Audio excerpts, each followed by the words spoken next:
A world where threats evolve faster than ever and every click can be a gateway to peril, staying informed and prepared can mean the difference between safety and a catastrophe.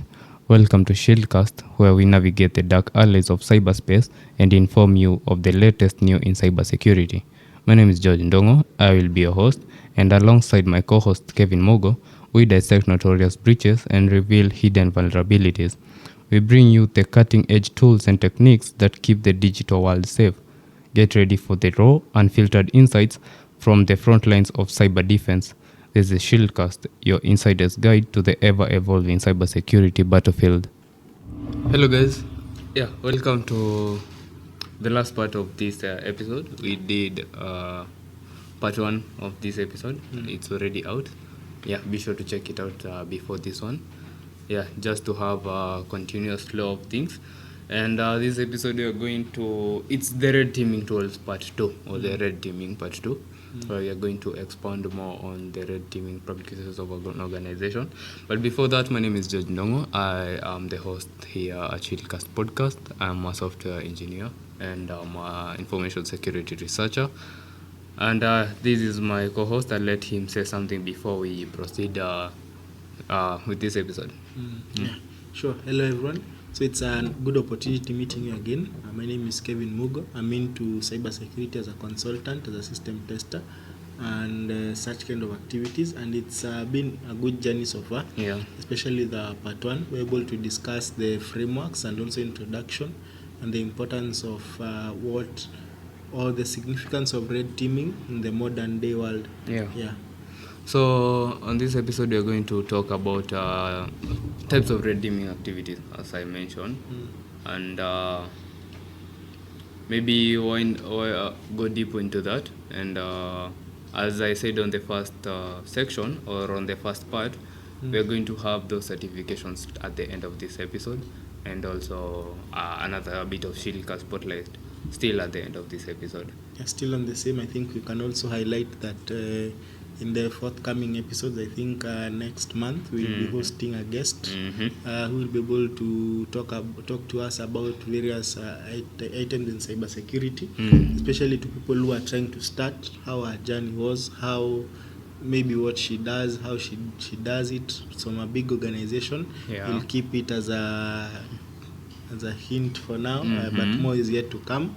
So let's keep it on the lookout, or let's be on the lookout and keep sharing, keep subscribing, and also liking our page. Yeah, so we've been mentioning that if you want to be on the show, just hit us up. We have an email attached to our Twitter page or our X page rather, depending on how you move with trends. And or just DM us on Twitter or maybe through Coding and Kahawa, whichever platform you use. If you want to be on the show or you want to partner with us, they are those channels that we have given to you. And as Kevin said, that is an episode to look up to, and it's coming sometime next month.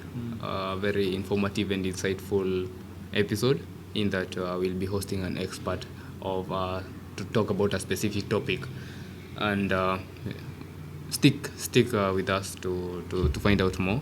That is it for now, but with that, let us dive into this episode. Yeah, sure. So we're going to start off with the activities that are carried out by red teaming professionals. So these activities are guided maybe by the systems, but even if the systems vary from one organization to another, there is a common ground. There are common things that are looked out for. And that's what we are going to discuss in the activities. So we are trying to be as uniform as possible so that whatever we may discuss, even if it does not fit in for all, it does apply to a majority of the industries, to the people who may be listening to us as we carry out this podcast. So let's stay tuned so that you can be able to cover the most comprehensive items that you need to look at. For red teamers, you might think that red teamers only focus on the logical controls, which are the technical, and they may include the IPS, the switch, the network infrastructure and all. But to prove you wrong, we're going to start with the physical security assessment, which the red teamers are tasked with or have the task to ensure that the physical controls in an organization, are strong and can protect their critical infrastructure, because we have physical, or maybe the hardware, maybe the servers and all, which are in your building, and this is where the physical security assessments come in. So things to do with security cameras are fall here.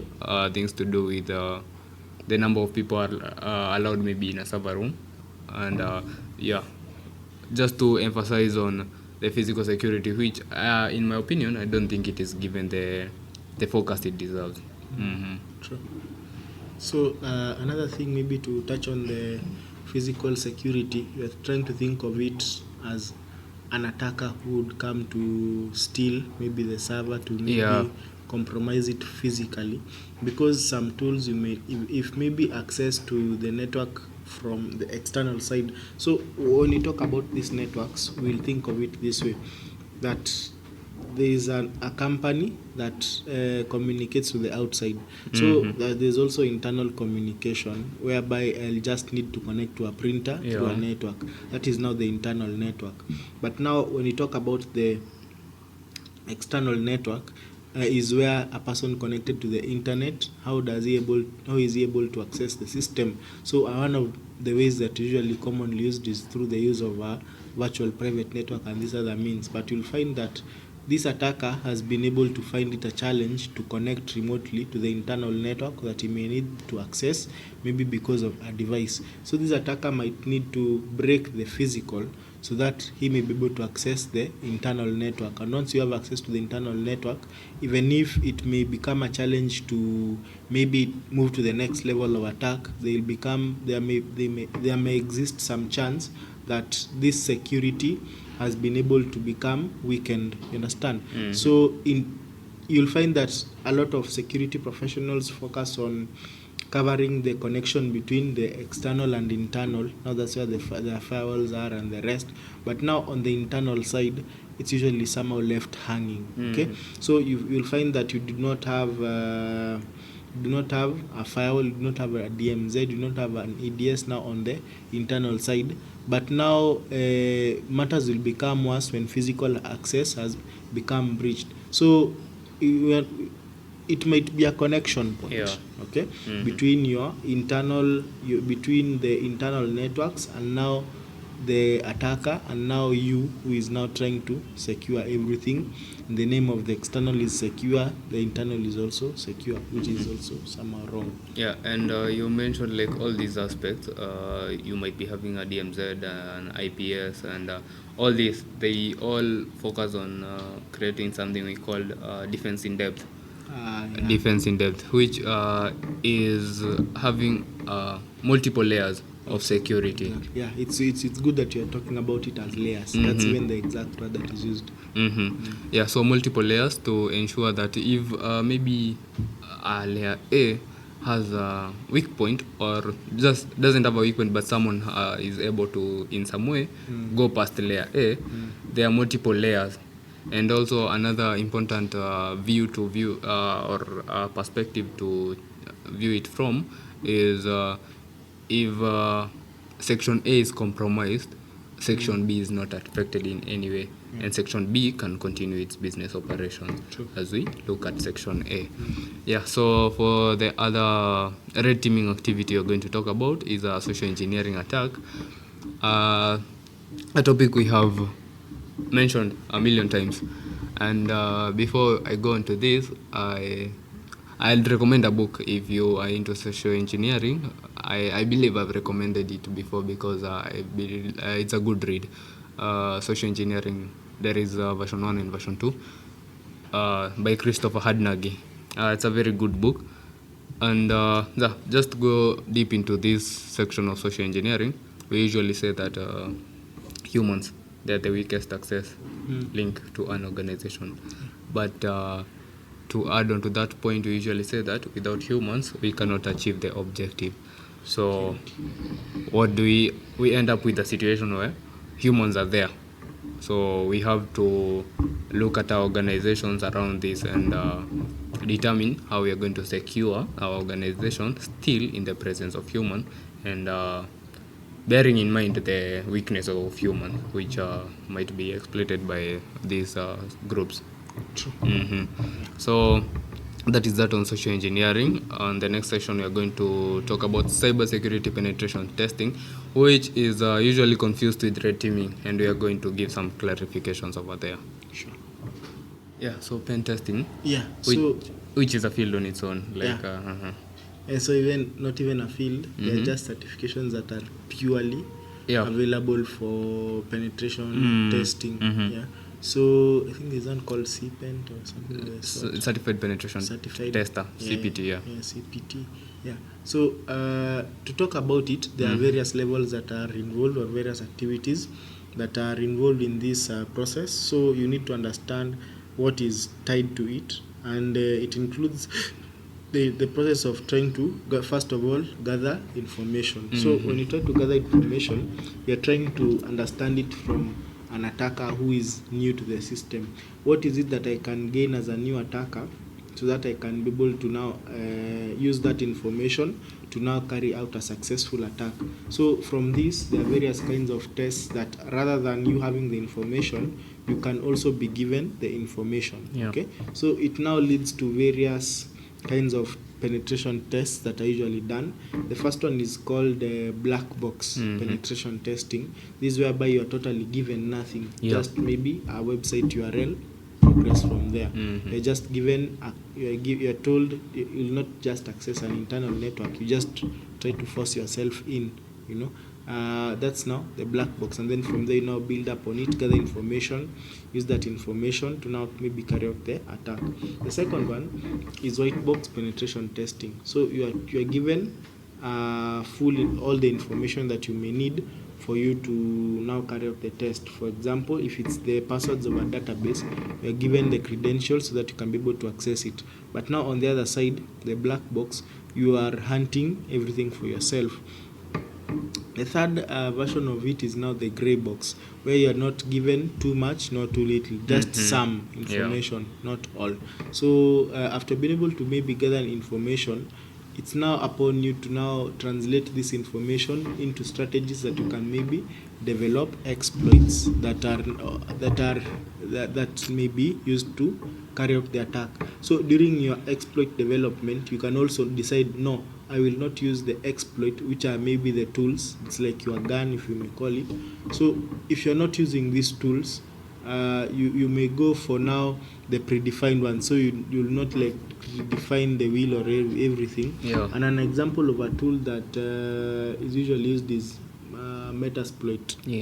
So it has hundreds of payloads, the exploits, So it will be just you clicking, configuring, releasing. For example, there's a tool that would maybe test for SMB version 2, which is an attack that is commonly used in the Windows operating system. So you can say that since this operating system is vulnerable to this one, it will just be you saying, I want all devices in this network, for example, in this internal network with the IP range this to that, what am I trying to attack, what is the port number that I will attack, and then you just release it. Some will be successful, some will not work. For the ones that are successful, we document that computer A was vulnerable to this attack, and this is the screenshot, So it provides it as a storyline with how you are able to achieve the objectives. So the primary objective is to uncover and address the security weaknesses I've just discussed before these malicious actors can exploit them. And then now, as you're documenting these findings, you'll now list the recommendations that are there, and these recommendations are what will act as remedies for the penetration test that you have already done, to ensure that the defenses are up to date and your systems are in a good posture when it comes to security.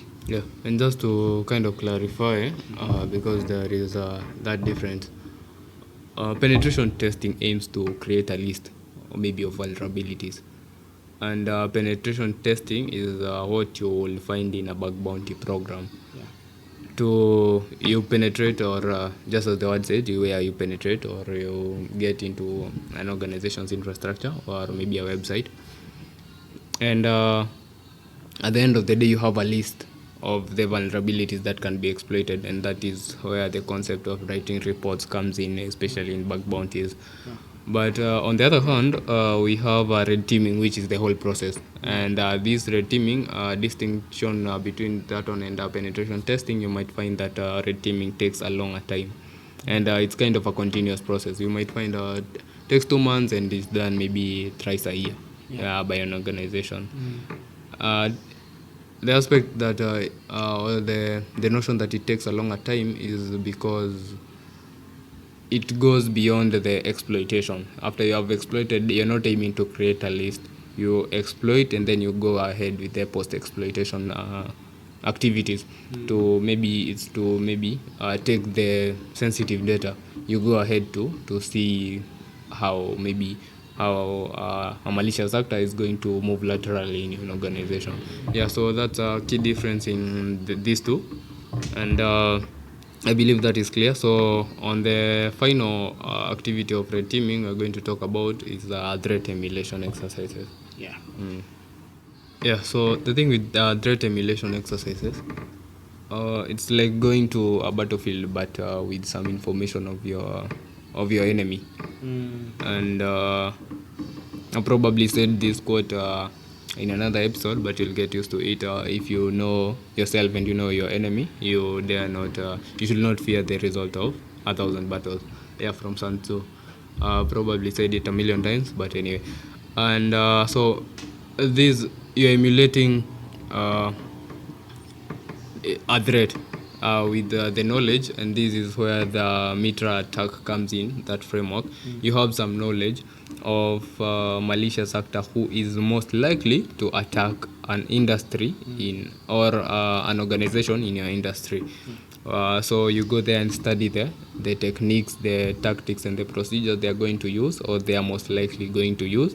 And then with this information, you emulate an attack, and from there you can defend. So another clear indication of why it is important to have better communication, or the best communication between red teaming and the blue teaming tools. So with this, there is a program by OPSEC, Offensive Security. It's called the Cyber Range Versus. I believe maybe you have come across it. It helps you like create a cybersecurity battle in an organization, where you can divide the organization's security team into two, especially if you do not have the specific teams, the red teaming and the blue teaming aside. Maybe if you have an all-in-one. Yeah, an all-in-one, exactly. So you divide and then you simulate that cyber war, where you can attack and defend and learn and grow and improve in the process. Yeah. And also another important thing to summarize this threat emulation exercise, it's a derivative of what you have already discussed, which is the MITRE and attack.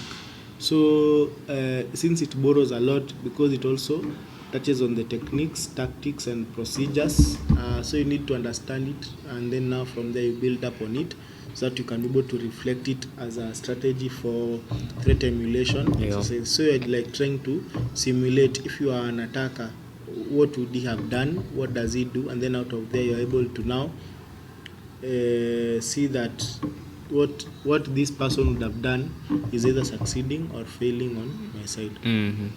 So the goal of this is to like prepare yourself in advance, but for a specific attack. That is why you are gaining information about specific attacks or specific procedures or techniques that are most likely going to be used by a malicious actor. So with that, we hope that is very clear on that. So the next section we are going to speak about red teaming process. Sure. Yeah, so for the red teaming process, we are going to do that logical order. You might find some organizations, depending on the industry, doing some extra activity, but generally these are the steps that are taken in a red teaming process. So the first one we're going to talk about is planning and scoping. And just to mention something on this, we have guidelines, we have laws, we have the laws of the land, we have the policies, we have the objectives of the organizations. All these are things that are considered in the planning and scoping. And again, another thing, just as the word says, scoping, taking the scope or the amount of, what are you limited Yeah, to? Just exactly. what are you not supposed to go beyond, and what are you supposed to focus on? Yeah, so focusing on respecting the privacy of the data you're going to come across, and putting in mind the laws, both the internal policies and the external, the standards, everything that goes in the planning and scoping. Also, kind of getting the information, but getting information about what you're going to attack comes in the next step, which is reconnaissance. So you're trying to be strategic, but still be the good guy in the story. And then as you're also trying to be the good guy, you're ensuring that nothing is left out. So that's like how we would summarize the planning and scoping process. So for the reconnaissance, here is where I think we start getting more technical. Because things like network scanning and enumeration techniques can be employed, and this is where you gather information. And this might, I think, take a long time, especially if it is an maybe from the bad guy side, it's an APT. It might take years to gather information about before you launch an attack. So we'll find that also as you're trying to gather information, there are various aspects. There's the network, there's the system, and also there's the personnel. So on the network side, you'll focus on maybe which kind of devices are there in the network, what kind of network is there, what kind of routers are there, who is the internet service provider, what are the active ports in these devices, what are the software that are dependent on these networks, so that in case we may decide to attack a software, we might go through the network side, so that you can be able to now implement a successful attack. And out of this network also, what are the vulnerabilities that are naturally available in this network? For example, we have the router. The administrator did not change the password. Admin password, so once I just enter admin, good, I'm in the network. I can change anything, I can block anyone, I can drop anyone, and once this device is dropped, it, by the time you are coming to troubleshoot, you'll not come to troubleshoot as an IT professional, as you're trying to think of it as an attack, but you'll come to think of it as this device is faulty, or there's some issue in the network. But how many of us would think of it as an attack? So it will need a very substantial amount of evidence. For example, for a denial of service, the systems are all going down, for you to know there is a probable attack that is happening. So the goal of reconnaissance is to gain comprehensive understanding of the target environment, including the infrastructure, the security measures, and also the potential points of entry. So you might have all the details, but for example, through a point of entry, you may not be able to maybe access the network internally. So we have already considered the policies, we have gathered information. So what next? We exploit. So as you exploit, we are now like attacking. We are actually attacking. And as we go on in deep, you find that it becomes more technical and more technical. So you find that does your infrastructure, does your website, does your login have poor authentication? That happens in the exploitation. Or maybe to mention vulnerabilities or misconfigurations that can be exploited and be used as an access point for an unauthorized personnel to gain access to some internal data. So that happens in the exploitation phase, and you find that all these various techniques are employed, techniques specific to an organization. A might not be the same techniques to an organization B, but the goal is to find the weakness in our system. So also based on it, you can also cover it from the aspect of frameworks, in that we say that what are we trying to exploit? We are trying to exploit a web application. So in this web application, what are the available weaknesses that are naturally there. Yeah. For example, there is weak authentication. Weak authentication is one of the aspects that is looked at in something like OWASP. So what I'm trying to say is that you can also use frameworks and also open source or maybe commercial methodologies for you to be able to attack a system successfully. Yeah, so we go to the final one, which is post-exploitation. Yeah, so we have mentioned post-exploitation just some minutes ago, and we mentioned terms like lateral movement and exfiltration.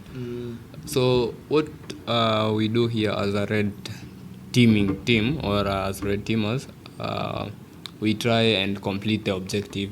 As an attacker, as a malicious actor, or as a hacker group, what are you trying to achieve? Because we're not doing all this for fun. We are doing it to achieve a certain objective. Yeah, so maybe the objective is to get this sensitive data and maybe ask for ransom. So that is what happens to the post-exploitation. We try to exfiltrate data. And yeah, with regard to this, you mentioned something in the software development life cycle, which you are supposed to consider all these steps.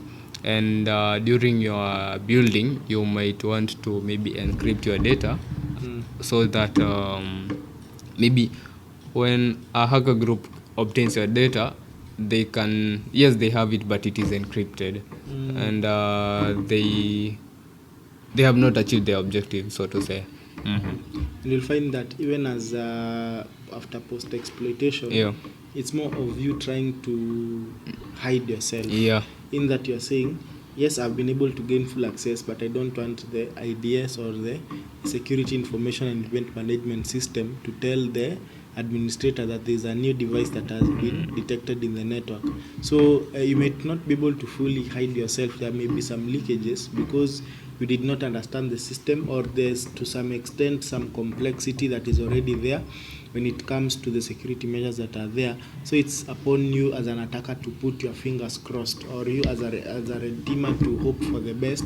That, you know, the red teamer is now, the joy of a red teamer is finding attacks, you know? So it's very ironical that you're trying to find attacks or to bring down systems, yet it's also still a strategy for you to secure. So also another thing is, in your report, you can have a section on post-exploitation. You can maybe say, I was able to maintain access or go undetected for 1 whole month because of 1, 2, 3. Yeah. So when this blue teamer now receives the report, I think in the next sections we are going to discuss about the connection between these two.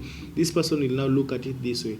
Why didn't I, or why was I unable to detect this person? Yeah. And how did he manage to reach that kind of level? Now, these are the things that we look at in post-exploitation. And also, after that, in the post-exploitation phase, you can also think of it as a red teamer. Can I be able to add someone else into the system? In that we are saying, for example, I'm a red teamer and I've been able to access the system. Can I be able to maybe add other people? Like escalate your privilege. And also through maybe privilege escalation. We have now the admin password, you know. We have the domain, we have everything, we have this or that. Yeah. How can I now become an agent to even catalyze or even raise the extensity to which I was trying to carry out these attacks? Yeah. And another aspect, you might want to, because you're thinking like an attacker, thinking as an attacker, you try to obfuscate the evidence or to delete the evidence so that it is not tracked back to you. Yeah, as much as you might want to stay in the system for a long time undetected, you consider that if I'm detected, it cannot be traced back to a specific IP address. So, yeah, as we said, we might find other organizations doing other tasks on the side, but generally, a red teaming operation will go in that specific order. And to wind up that section, we're going to go to the ethical and legal considerations, something we have spoken about throughout the whole of this episode. So you might find it as a repetition, but yeah, it's good to emphasize on this. True. So the ethical and legal considerations is our next section. And let's start with the ethical considerations, which we said it's about as much as we want to secure our system, there are ethical guidelines you're supposed to follow. And you might have access to private information.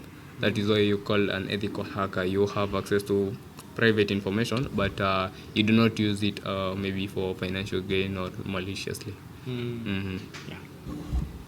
So as I mentioned, balancing the security objectives and the privacy concern.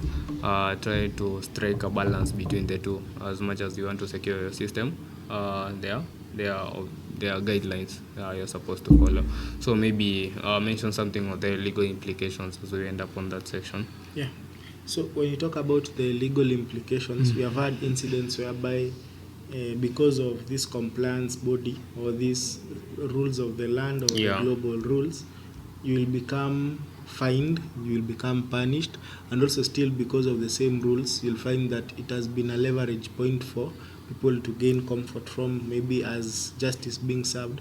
So when you talk about the legal activities, even if I'm trying to prove a concept that this system is not secure, you should not stretch the limits to maybe making it a joy that you have brought it down, and also you write it in the report that on maybe the 17th of June 2024 the system was brought down, and now you write it in a report, so it's good for you to prove, but do not maybe like stretch the limits, which because of that you might go into now the breach of the legal implications. And with that there is now adherence to maybe data protection laws. For example, there's the GDPR, which is the global one.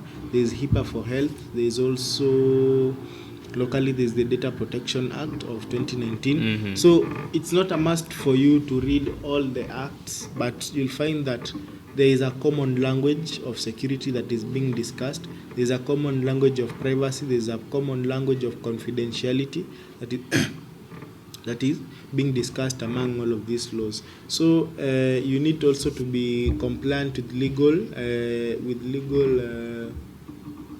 bodies, so that if maybe an inspection is being done, you'll find that you are already on the safe side.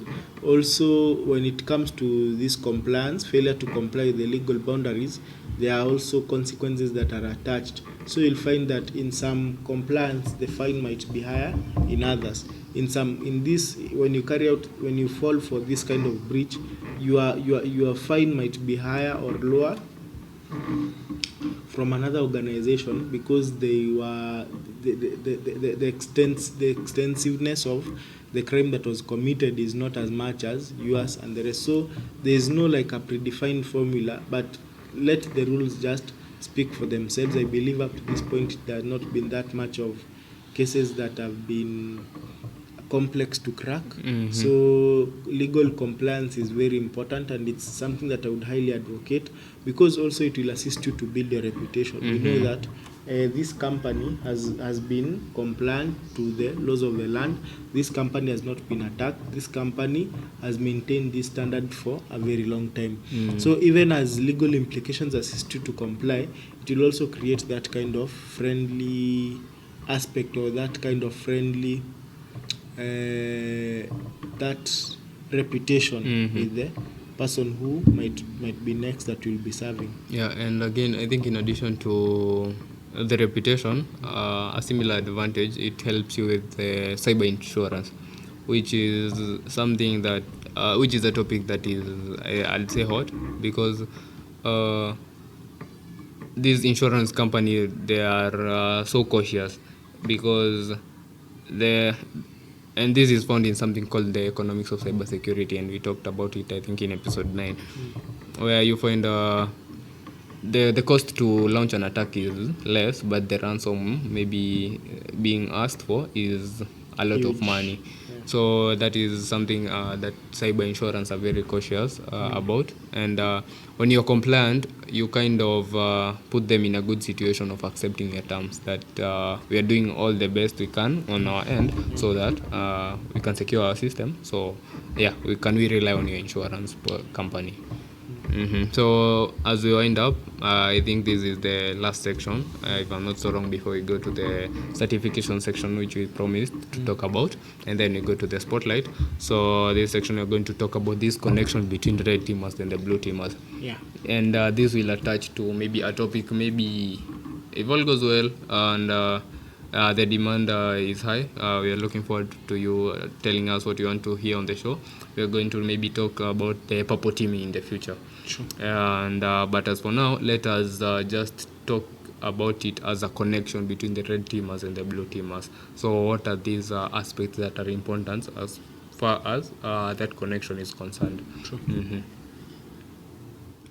Yeah, so information sharing is it will pop up as far as this connection is concerned. Yeah.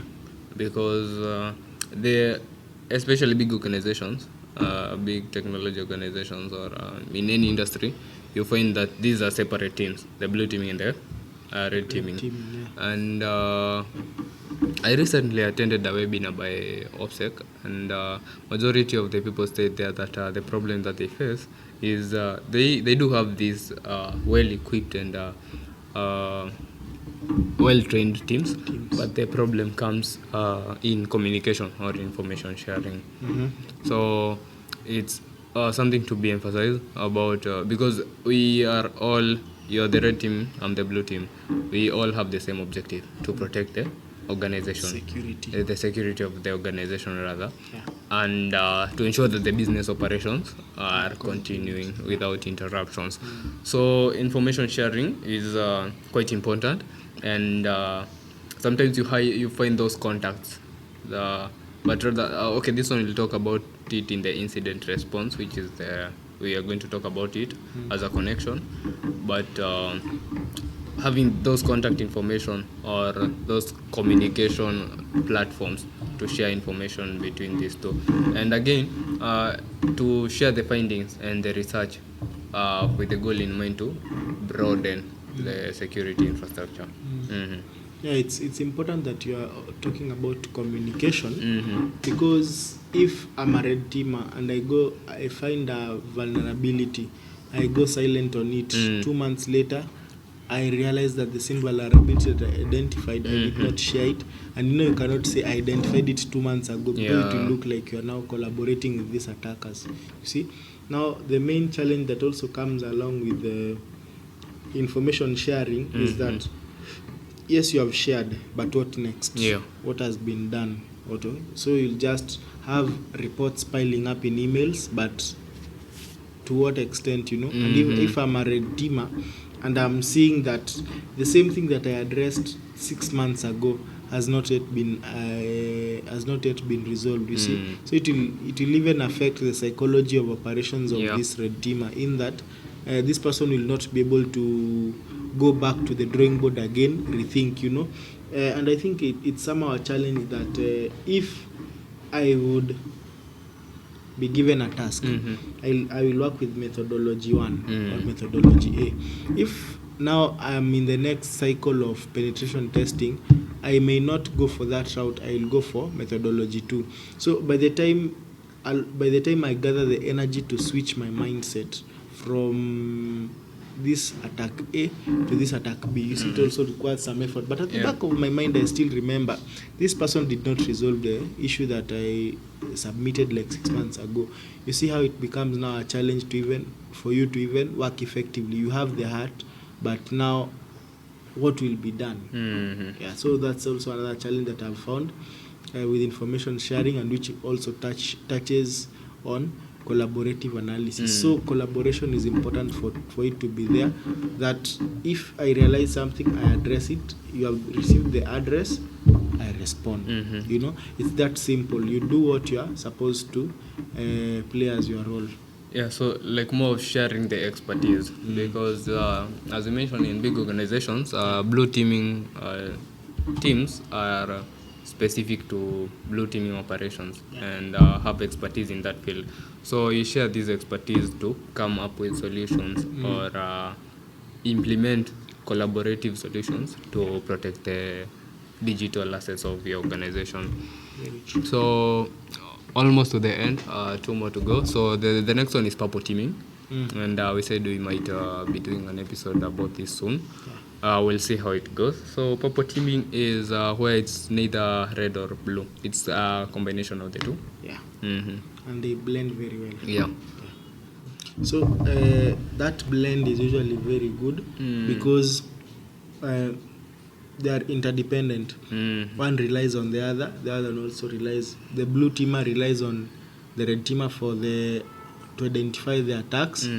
The blue teamer is reliant on the blue teamer to secure those things that have already been established. The blue and the red, so when a blue teamer and a red teamer are all under one person's hat, that is now where the purple teamer comes in. Okay, so when you talk about purple teaming, is now where we now bring those efforts together so that you can be able to secure organizations. So also another thing that I've always been focusing on when it comes to now thinking as both the attacker and the defender, you'll save a lot of time. Yeah. Okay. So if you are a purple teamer, you have identified a database issue. It's upon you now to wear your hat of a database engineer and now try to fix that issue. So you see, the more you are all-rounded, the more you save on time, the more you save on effort, and the more you save on cost. So the intensity to which you'll be able to work effectively will also become more better. And also when it comes to the connection of these two parties, there are tools that borrow both the blue and the red teaming aspect. For example, click here to test. This is what you have found. Can we automatically fix that for you? Okay, so that's a purple teaming tool. Okay, we may not go comprehensively into the examples because of the extensiveness to which these tools may be used, and also to avoid saying that I prefer this instead of this.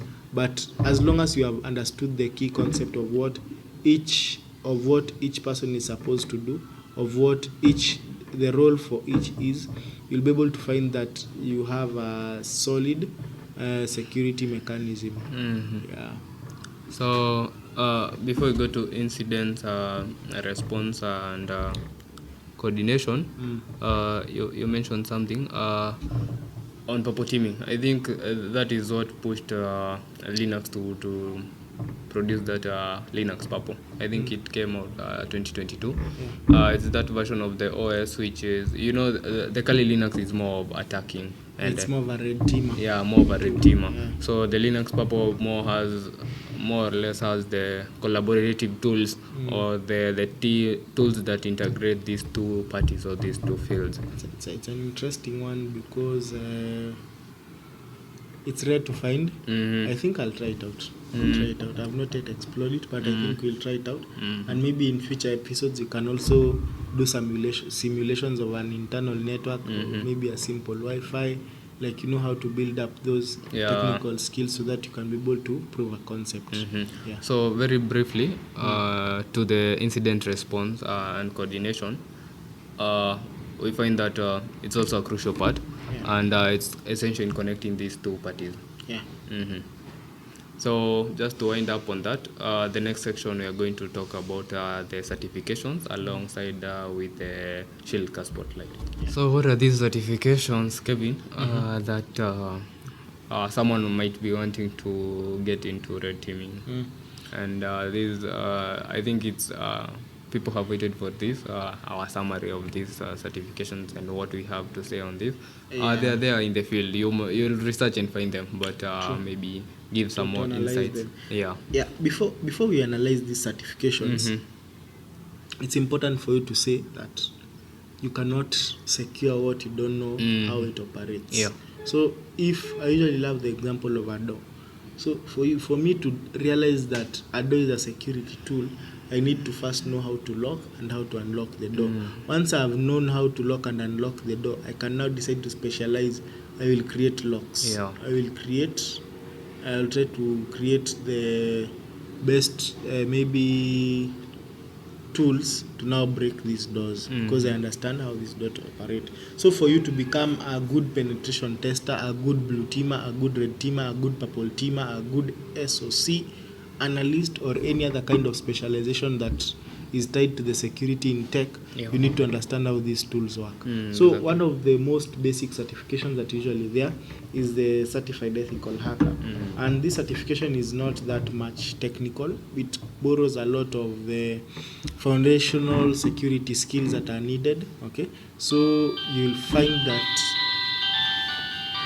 the CEH borrows a lot of foundational concepts that are involved in security, especially when it comes to now the most common principles like the CIA triad, the frameworks that are used, and also the tools that may be used to secure an organization. So once you've been able to maybe do this CEH, yes, it might have basic technical skills. You might also need to now move it a little bit further.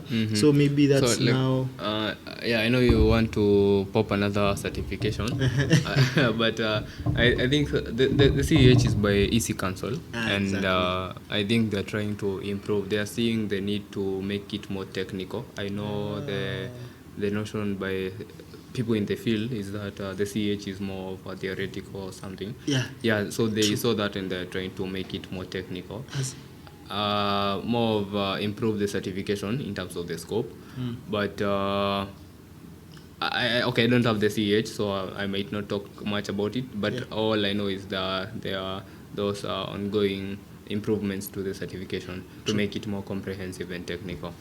So, and also for the body itself, EC Council, if we would consider it a study plan to follow through step 1 to the last step, EC Council has a sequence of certifications that will assist you in building up to that level of professionalism. I think the top tier certification for it is the CHFI, Computer Hacking Forensic Investigator, which is the topmost certification that they have. But even before then, I would like to introduce another one. Now this person is now trying to bridge the connection between the technical and non-technical, but still focus on the comprehensiveness of knowledge.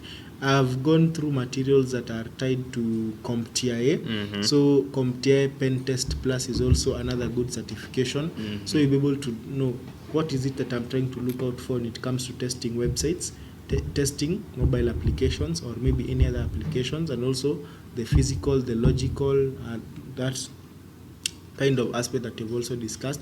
So if you are already into tech and you're also familiar with these concepts, you can also move into it directly. So the third scenario, which will lead us to the third certification, is the scenario whereby you're a security expert. You have been doing it for years and years. Not when I'm saying years and years, it does not mean 10 years, but you have been practicing it for some good time. So now this is the level or to the extent which you now go the offensive way and now go with the OSCP certification. So this is a purely, I don't like calling it a 100% practical, but it has to some extent some good practical approaches that are needed to cover it. So when it comes to this OSCP, I'd highly recommend that you are already into the field, because it might be a little bit complex for you to purchase the materials to study,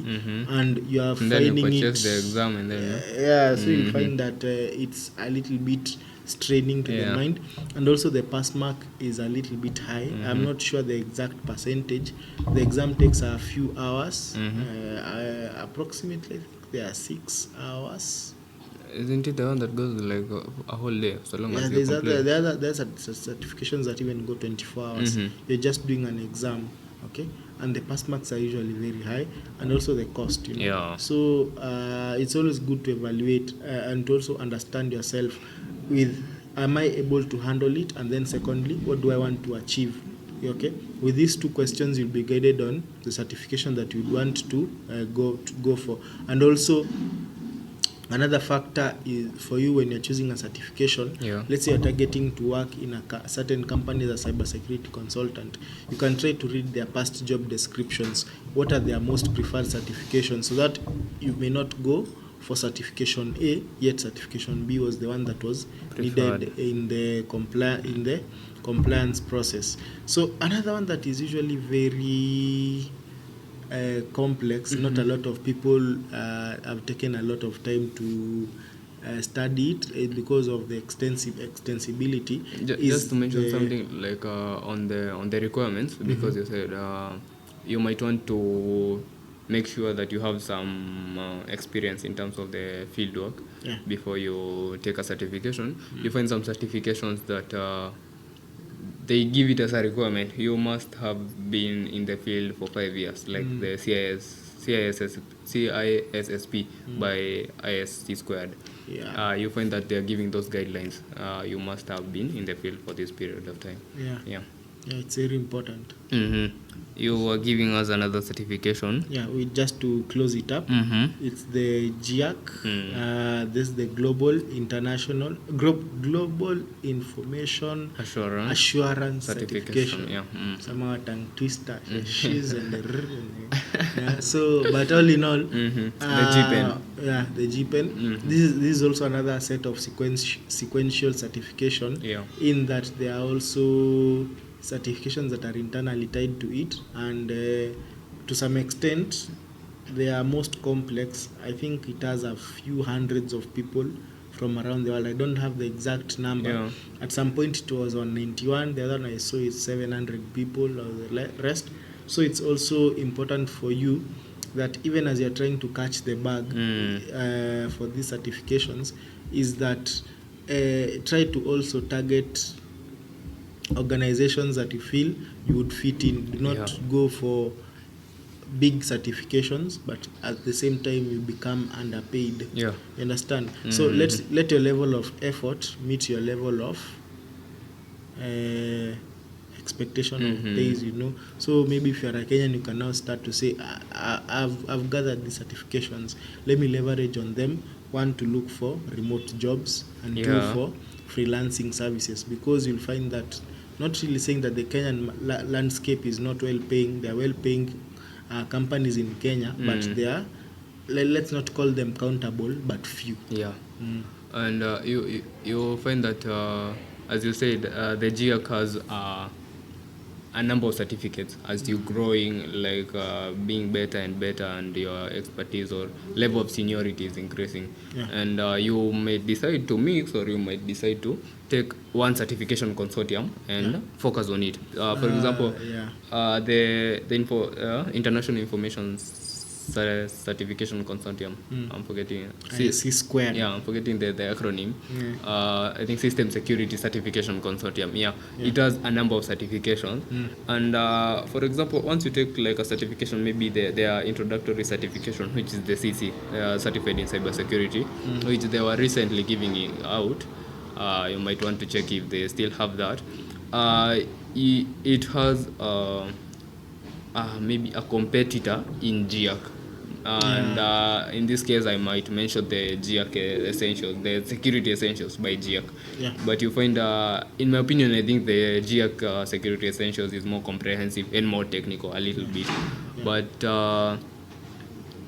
preference matters. And then in terms of cost, you might want to go for maybe the easy cancel line out, maybe for the cost, the long-term cost, when you're maybe done with that. Because I've seen profiles maybe on LinkedIn that you are able to now see that this person decided to go the easy cancel route, this one decided to go the other route, and the things of the such. Okay, so for the last section, we're going to talk about the spotlight. So far so good. We wind up this episode, red teaming tools, or red teaming part 2, with an informative yet brief spotlight. So we start with a name that is less familiar to Shilka Spotlight, and Sam Altman's OpenAI has had a new member to its board of directors and the security and safety subcommittee. So that's the committee is more of, focused on ensuring that their products of the LLMs or the OpenAI's products are safe and secure, so to say. So the new member is the former head of National Security Agency, Paul M. Nakasone.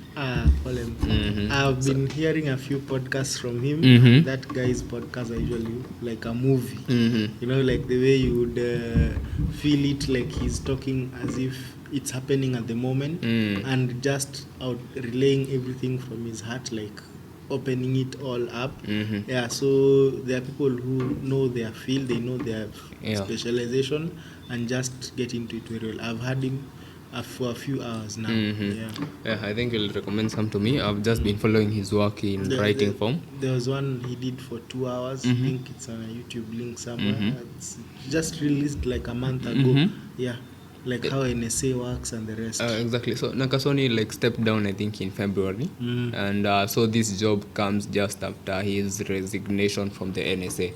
And Altman announced that he's going to join his team at OpenAI just a few weeks ago. You see how security is important, and that's why we like emphasizing it, because in every aspect, so long as there is that digital interaction or that interaction in the cyberspace, cybersecurity is therefore very important and crucial.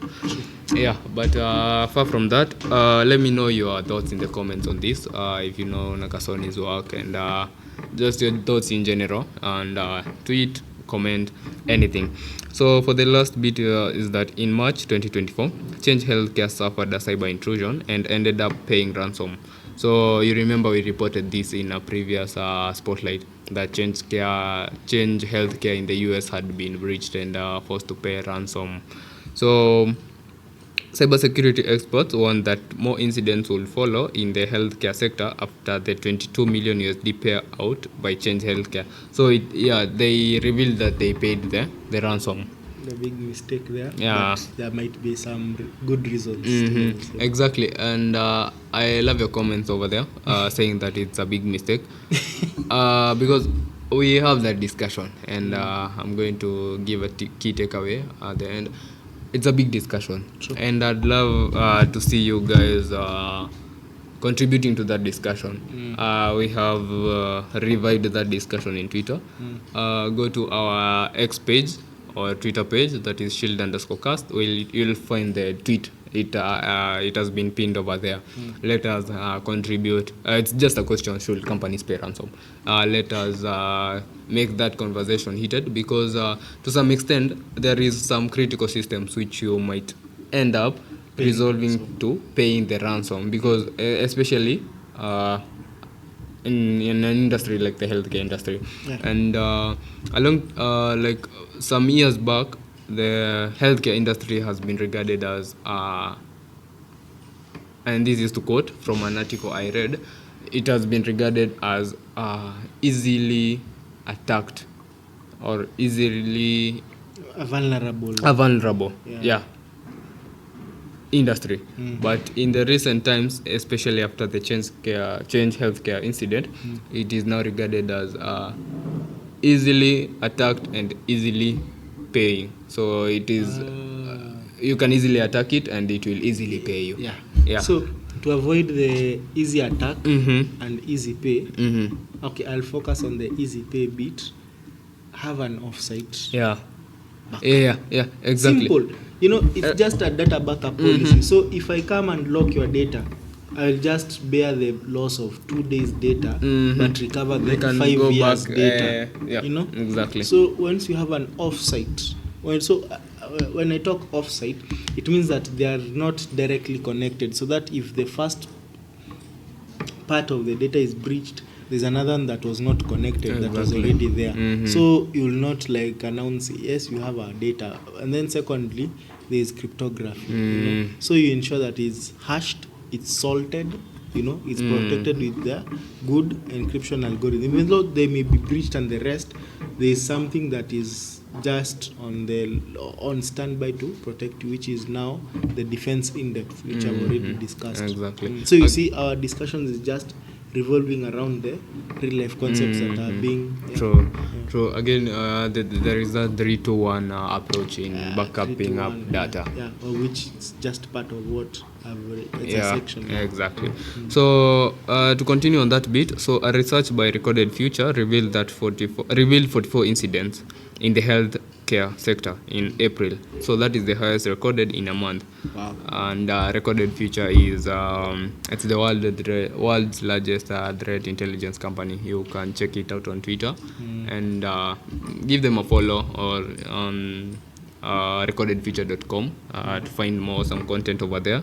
But anyway, Change Healthcare allegedly paid a second ransom after things did not go well with the splitting of the $22 million share by AlphaV. The personal healthcare information ended up in the hands of another hacker group named Ransom Hub, which demanded another ransom for Change Healthcare, from Change Healthcare rather.